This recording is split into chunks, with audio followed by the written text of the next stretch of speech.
Je vous laisse mettre juste un petit peu. Nadia Sabatier-Abidi est sage-femme à Aix-les-Bains, mais sa profession ne s'arrête pas à l'accompagnement des femmes enceintes dans leur accouchement.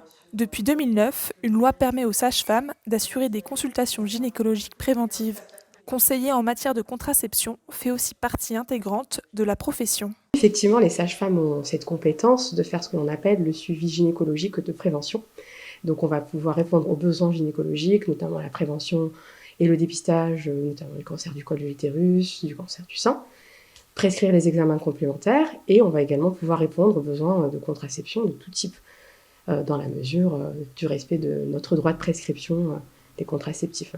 Aujourd'hui, Marie a consulté en urgence pour se faire poser un stérilet. Comme toute consultation gynécologique, Marie a pu poser toutes les questions qui la tracassaient.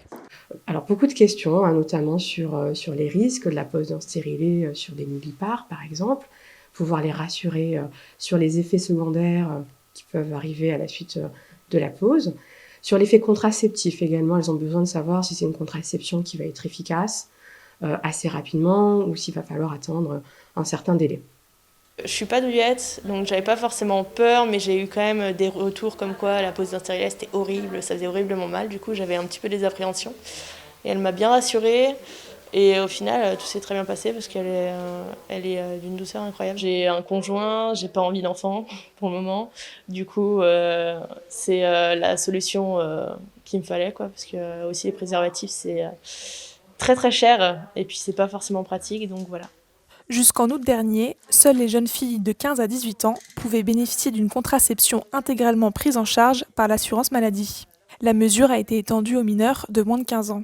Une réelle avancée donc, mais pas suffisante pour Nadia Sabatier-Abidi, qui rappelle que le coût de la contraception constitue un frein majeur à son recours également chez les jeunes femmes majeures. On se rend compte qu'il y a également des gros besoins de contraception sur les 18-25 ans, et certaines études montrent que 2 femmes sur 5 vont arrêter de se faire suivre pour des raisons financières.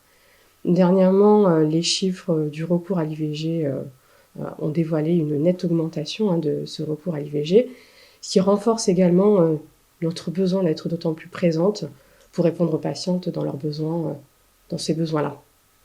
Depuis 2018, toute personne peut se faire rembourser l'achat de préservatifs à hauteur de 60% par l'assurance maladie et sur prescription médicale. Cette mesure concerne les préservatifs masculins de 2 marques disponibles en pharmacie.